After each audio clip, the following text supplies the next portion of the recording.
Bridgerton Season 4, Volume 1 left us at a pinnacle where we are yet to get all the tea in the room, and now that we know it drops on February 26th, 2026, the steamy moments are only going to get wilder, which changes absolutely everything. Let's start with what's happening with the power dynamics in the ton. After Lady Whistledown was unmasked in Season 3, everyone assumed her gossip column days were over. But here's the twist. Queen Charlotte isn't letting Penelope retire from the scandal business. Instead, the Queen is now using her as a pawn to direct the entire social season. The Queen literally has control over the most powerful gossip weapon in London, and she's forcing Penelope to write exactly what she wants. This puts Penelope and her independence in danger, as the Queen could demand stories that put her in a box or alter her creativity. The question everyone's asking is, how far will the Queen push this forced partnership? And what happens when Penelope has to choose between herself and the Queen's demands? But the chaos doesn't stop there. Francesca and John's storyline is getting super complicated. Following their marriage, there's an essential conversation about intimacy and connection, and viewers are left wondering if they can actually find true passion together or if they'll continue struggling with their marital connection. What makes this even more interesting is that Francesca has been portrayed as different from her siblings. She's quieter, more reserved, so watching her navigate these intimate struggles feels way more vulnerable than the steamy scenes we got with other Bridgerton couples. The show is basically asking whether a marriage built on friendship and respect can survive without the burning passion of other couples. To make matters worse, Michaela has now visited, leaving Francesca even more confused about what her body and heart need. And speaking of couples, let's talk about who's missing. Anthony and Kate are absent from Volume 1. They've gone to India for the birth of their first child, leaving a massive leadership void in the Bridgerton household.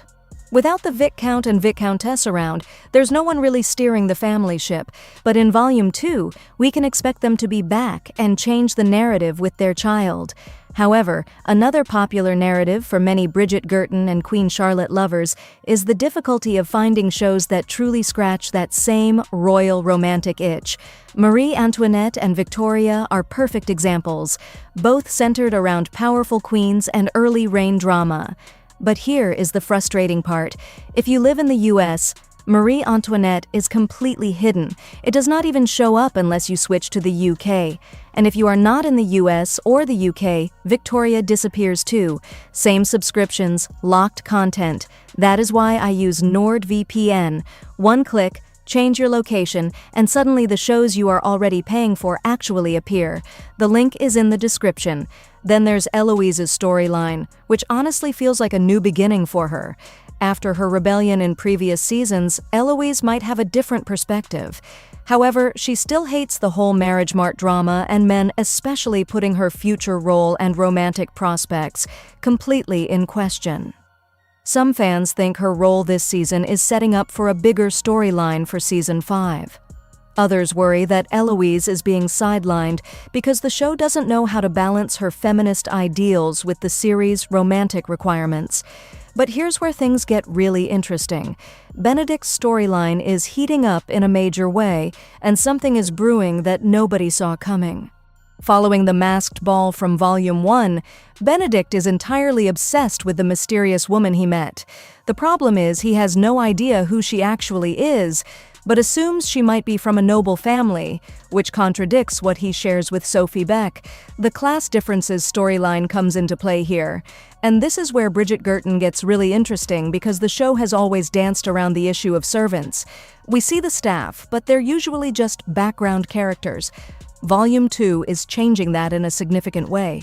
The show is setting up this major tension around whether Benedict can move beyond superficial romance, and if their worlds upstairs and downstairs can truly merge despite the rigid Regency class structure. But the show is hiding the reason these two storylines are so connected. Now here's where the story gets absolutely wild. The cliffhanger from Volume 1 revolves around Sophie rejecting Benedict's offer. After searching for his mysterious masked woman, Benedict eventually proposes to Sophie. But it's not a marriage proposal. He asks her to become his mistress, which sounds very insulting, knowing Sophie's proper upbringing before Aramea destroyed it all. However, Benedict is so blinded by class expectations that even when he finds a woman he's interested in, he doesn't think she's worthy of being his wife. He assumes there would never be a chance for her to be more than a mistress. Sophie obviously rejects this because she has way more self-respect than Benedict is giving her credit for. This rejection sets up a shift in power dynamics. Sophie isn't playing the game Benedict expects. She's not falling at his feet, grateful for whatever scraps of attention he's willing to give her. She's demanding actual respect, and Benedict has no idea how to handle loving a woman with a low rank, but here's the detail that makes this whole thing insane. Here's what's going to make viewers absolutely lose their minds when they watch Volume 2. Benedict doesn't realize the woman he met at the masked ball is the same person he's been interacting with in his daily life, the mysterious woman whom he can't stop thinking about, the one he's been obsessing over since Volume 1, the woman he's desperately trying to find. It's Sophie Beck, the woman who exists in his world, but whom he doesn't actually see because of the class divide. Benedict has been living in the same space as his soulmate this entire time, and he has absolutely no clue. He's been near her, walking past her, treating her with respect despite her position in the social hierarchy. And the whole time she's the woman from the masked ball that he claims changed his life. A major lingering question is when exactly Benedict will realize that the mysterious woman from the masked ball is the same person he interacts with daily. This is the core tension of Volume 2. Can Benedict figure out who Sophie really is? And more importantly, when he does figure it out, can he move beyond his classist assumptions and actually see her as an equal? Or will his obsession with the masked mystery woman disappear the second he realizes she's beneath his social station? The dramatic irony is wild. Viewers are going to be screaming at their screens watching Benedict pine for this woman while she's literally right there. It's going to be painful, romantic, and frustrating all at once. What makes this storyline so powerful is that it forces Benedict to confront his own prejudices. He's always seen himself as the artistic, open-minded Bridgerton.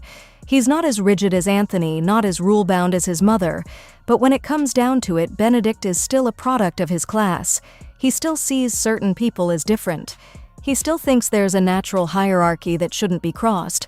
Sophie represents everything that challenges his worldview. She's proof that value and worth aren't determined by birth. She's more interesting, more complex, more worthy of love than half the society women Benedict has been expected to court. But society says she doesn't matter because of where she falls in the social structure. The big question Volume 2 is answering is whether Benedict can move beyond superficial romance and truly merge their worlds despite the rigid class structure. Can upstairs and downstairs actually come together? Or will the Regency social rules destroy their chance at happiness before it even begins? Think about what it means that Benedict proposed making Sophie his mistress without realizing she's the masked woman. He's literally looking at the love of his life and offering her an insulting arrangement because he can't see past her social position. That's the tragedy of this whole thing. The woman he's been dreaming about has been there all along, and his own prejudices made her invisible to him. And then there's Araminta lurking in the background. Sophie's evil stepmother isn't just going to disappear. She's positioning herself close by, which means she's planning something. As we saw at the end of Episode 4, Araminta knows about Sophie's past. She knows about the masked ball. She has the power to expose Sophie and ruin everything. This creates a ticking clock element to the romance. Benedict and Sophie can't just slowly figure out their feelings. There's an active threat working against them. Araminta could expose Sophie's secret at any moment.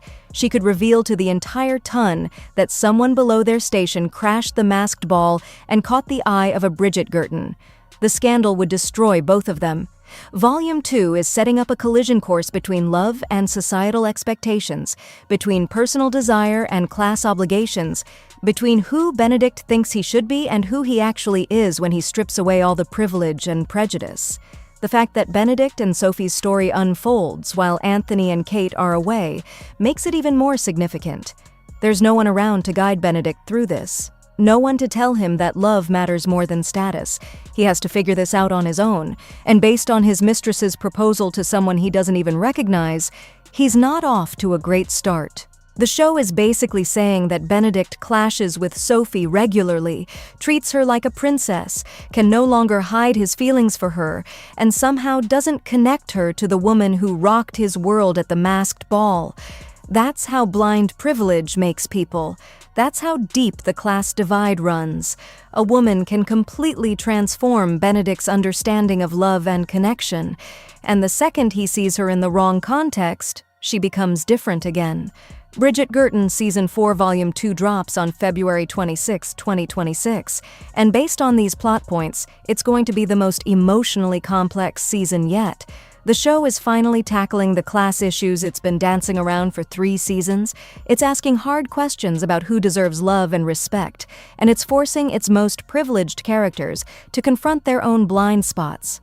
Benedict's journey from entitled aristocrat to someone who can actually see Sophie for who she is the story Volume 2 is telling, and it's going to change everything we think about the Bridgerton world.